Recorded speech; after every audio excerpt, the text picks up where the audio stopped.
नमस्कार, मैं जितेंद्र चतुर्वेदी। पीएम ने खेल शुरू कर दिया है तो अब राहुल गांधी का बच पाना बड़ा मुश्किल हो चला है। ये इसलिए कहा जा रहा है क्योंकि बिहार को एक प्रयोगशाला के तौर पर इस्तेमाल करने की कवायद चल रही है। और ये कर कौन रहा है? ये विपक्षी अलंबरदार और नेता प्रतिपक्ष राहुल गांधी कर रहे हैं। वो बिहार के जरिए एक विमर्श खड़ा करना चाहते हैं और फिर उसको लेकर देश भर में जनमत बनाना चाह रहे हैं। पीएम ने उसी पर कुठाराघात कर दिया है। सवाल उठता है कैसे? तो इसका मैं जवाब दूं उससे पहले मैं आपसे एक सवाल पूछता हूं। वो ये कि चुनाव तो हरियाणा में भी हुआ, चुनाव महाराष्ट्र में भी हुआ, लेकिन इन दोनों ही राज्यों में प्रधानमंत्री का इतना दौरा नहीं हुआ। वहां गृह मंत्री ही जाते रहे। पीएम की यहां के विधानसभा चुनाव के दरमियान 2 ही 3 सभाएं हुई, या उससे पहले भी अगर आप देखें तो पीएम बहुत नहीं गए। लेकिन बिहार पीएम फ्रिक्वेंटली जा रहे हैं। आखिर क्या वजह है? क्या कारण है कि बिहार के विधानसभा चुनाव में प्रधानमंत्री इतनी दिलचस्पी ले रहे हैं? देखिए, उसका सबसे बड़ा कारण यह है कि इस चुनाव में देश का जो विपक्ष है वो रुचि ले रहा है। वो मसला गंभीर नहीं है। मसला गंभीर यह है कि विदेशी ताकतें बड़ा इसमें रुचि ले रही हैं। अब वो रुचि क्यों ले रही हैं, ये समझना बहुत आवश्यक है। दैनिक भास्कर की रिपोर्ट के हिसाब से पिछले साल सितंबर से अभी तक कई सारे देशों के राजनयिक बिहार आ चुके हैं, तमाम राजनीतिक दलों से मिल चुके हैं। 3 सितंबर को इस बाबत रिपोर्ट की थी दैनिक भास्कर ने। उसमें कहा भास्कर ने अपनी रिपोर्ट में कि जब इन राजनयिकों से पूछा गया कि भैया आप क्या वजह है कि आप लोग बिहार आ रहे हैं इतना, तो उन्होंने कहा कि देखिए, बिहार जो है वो देश की राजनीति तय करता है, तो हम थोड़ा बिहार को समझने आ रहे हैं।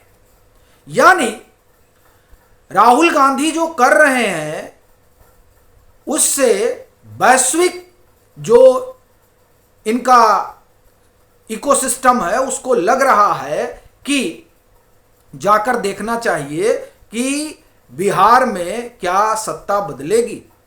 क्योंकि जब वो कह रहे हैं कि देश की राजनीति यहां से तय होती है, तो यानी ये मानकर चल रहा है कौन? वैश्विक इकोसिस्टम, डीप स्टेट, की बिहार को समझना बहुत जरूरी है। क्योंकि अगर यहां एनडीए का पत्ता कट जाएगा तब तो हम लोग नरेंद्र मोदी को बड़े आराम से हटा लेंगे। इसकी खबर पीएम के पास है। क्योंकि जब राजनयिक जा रहे हैं तो जाहिर सी बात है कि प्रधानमंत्री को पूरी सूचना मिल रही है। इसीलिए पीएम जा रहे हैं ये जानने के लिए कि वहां क्या घट रहा है। अब आप कहेंगे कि पीएम जा रहे हैं, सभा करके चले आ रहे हैं, बस पीएम को पता चल जाएगा। नहीं, पीएम जब जाते हैं तो उसके 10 रोज पहले एसपीजी जाती है, वो जहां भी जा रहे हैं। 20 रोज पहले आईबी एक्टिव हो जाती है कि क्या कुछ चल रहा है। अब अगर आप देखें तो पिछले, अगर हम सिर्फ जनवरी से बात करें और अभी तक यानी जब हम आपसे बात कर रहे हैं तब तक पीएम की तकरीबन 10 यात्रा हो चुकी है। इन 10 से 12 यात्राओं में अब आप देखिए कि 10 दिन पहले एसपीजी जाती है और 20 दिन आप कहें कि आईबी ज्यादा एक्टिव हो जाती कि भाई वहां पीएम आ रहे हैं। तो कुल आप मिलाकर देखें तो इन 6-8 महीनों में अब अगर आप 240 दिन में 100 दिन जो है वो एसपीजी एक्टिव रही बिहार में और हाइपर एक्टिव आईबी रही कम से कम 200 रोज। इसका मतलब यह हुआ कि पीएम जो वहां जा रहे हैं वो विशुद्ध रूप से इंटेलिजेंस इंफॉर्मेशन की गैदरिंग हो रही है कि जमीन पर क्या हो रहा है। और पीएम ये क्यों जुटा रहे हैं? क्योंकि ये जो विजिट हो रही है, इस विजिट के पीछे बताया जा रहा है कि रहस्य फंडिंग का है। फंडिंग किसको की जा रही है? वाम धड़े को की जा रही है। वही जो एक तरह से माना जा रहा है कि विपक्ष में बिहार में राजद के बाद सबसे पावरफुल है।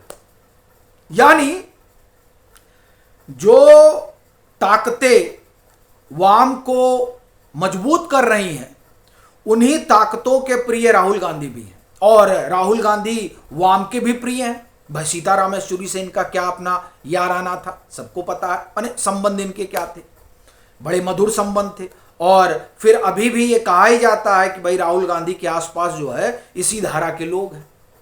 तो उस धारा के लोग बिहार में उस धारा को मजबूत कर रहे हैं, क्योंकि सबसे बड़ा चैलेंज स्ट्राइक रेट इन्हीं का बढ़िया था 2020 के चुनाव में। तो साहब अगर मजबूत रहेंगे तो इस बार भी बेहतर करेंगे, जब बेहतर करेंगे तो एनडीए के लिए मुश्किल हो जाएगी। तो ये जो योजना है कि एनडीए के लिए मुश्किल खड़ी की जाए, दरअसल उसी मुश्किल खड़ा करने का हिस्सा जो है वो वोट की हेराफेरी का आरोप है। इसीलिए आप देखिए वोट अधिकार यात्रा कहां चलाई गई, बिहार में चलाई गई कि मोमेंटम बनाया जाए। पता चला कि मोमेंटम नहीं बना है, तब यह हुआ कि चलिए कांग्रेस वर्किंग कमेटी की बैठक बुलाई जाए। यह बैठक क्यों बुलाई जा रही है या क्यों हो रही है? क्योंकि वो जो चुनाव आयोग को कटघरे में खड़ा करने और वोटों की हेराफेरी का मुद्दा उठाने, इसको गति तभी मिलेगी ना जब आप लगातार बिहार जाते रहेंगे। चुनाव बिहार में ही है, प्रयोगशाला बिहार ही है, तो वहीं के लोगों में यह बात बिठानी है। अब चक्कर क्या है कि पीएम न सिर्फ इंफॉर्मेशन गैदर करते हैं बल्कि वो राजनीतिक दांव पेच में भी माहिर हैं। इसीलिए जब उन्होंने देखा कि अब जो है ये लोग खूब खेल कर रहे हैं, और उस खेल का एक कारण ये भी है कि जनता में एक नाराजगी है, और वो नाराजगी महंगाई को लेकर है। पीएम ने कहा कोई दिक्कत नहीं भाई, जीएसटी जो है इसको हम लोग सीधे इसका दोष लैप करते हैं। धड़ाम से महंगाई गिर गई, यानी जन आक्रोश को 1 मिनट में ध्वस्त कर दिया गया। वैसे भी राहुल गांधी को कोई बड़ा भारी समर्थन नहीं मिल रहा है, और इसकी तस्दीक इनका जो है यूट्यूब चैनल करता है। यूट्यूब चैनल पर अपने इन्होंने 7 अगस्त का जो प्रेस कॉन्फ्रेंस है उसको भी 11 लाख लोगों ने अभी तक देखा है, 1.5 महीने हो गया। और जो इन्होंने 18 सितंबर को प्रेस कॉन्फ्रेंस की उसको भी अभी तक 11 लाख लोगों ने देखा, उसको भी सप्ताह भर से ऊपर हो गया। तो सोशल मीडिया पर भी इनका कोई बज नहीं है। एक ककून है जिसमें बज है, वो जो 10-11 लाख लोगों का है। ये इसलिए भी कह रहा हूं चूंकि राहुल गांधी के फॉलोइंग 98 लाख, अब वो 1.5 महीना से ऊपर बढ़ ही नहीं रहा है उनका 7 अगस्त वाला। तो इसका मतलब यह होगा कि ये कुनबा है जिसमें इसकी चर्चा है। दूसरा, जमीन पर भी कोई बज नहीं है, यानी बजा गया है सब। चूंकि योगेंद्र यादव ने ही कहा कि साहब कोई जन आक्रोश नहीं है, जो कसर बाकी थी उसे पीएम ने पूरा कर दिया। क्या कह के कि जीएसटी हटा रहे हैं। दूसरी तरफ चुनाव आयोग ने भी ये जो वोट के जोड़ने घटाने का आरोप राहुल गांधी लगा रहे हैं, तो ये हुआ, इन्होंने कहा कि साहब सेंट्रलाइज सिस्टम ही कंप्रोमाइज है। तो चुनाव आयोग ने कहा कि लीजिए हम इसमें एक चीज और जोड़ दे रहे हैं, ई साइन फीचर। अब ई साइन फीचर से क्या हुआ कि मामला कठिन हो गया, अब आप यूं ही जोड़ घटावना नहीं कर सकते।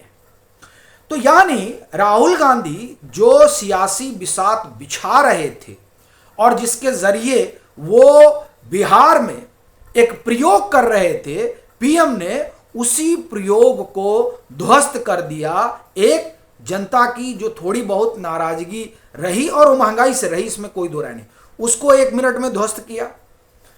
दूसरा, चुनाव आयोग सुधार पे आ गया। तीसरा, जो सबसे बड़ी चीज है वो ये कि राहुल गांधी को एक मसला मिल गया है कि साहब भारत की विदेश नीति, तो खास तौर से ट्रंप वाला मसला। तो देखिए H1B वीजा पर क्या हो गया। पहले तो उन्होंने पूरा यू टर्न ही मार लिया, और अब तो पूरा बिछ गए हैं कि साहब जो आप कहें हम वही करेंगे।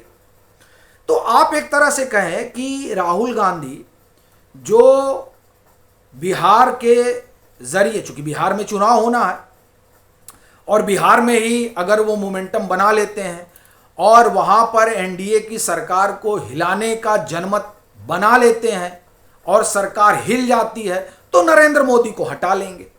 इस बात को नरेंद्र मोदी समझ रहे हैं, वो जान रहे हैं कि कौन सी ताकतें उनके पीछे लगी हुई हैं।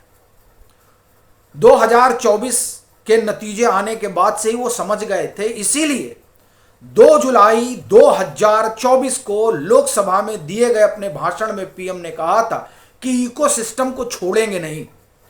तो वो इकोसिस्टम सिर्फ हिंदुस्तान का ही नहीं है कांग्रेस का, वो हिंदुस्तान के बाहर का भी है।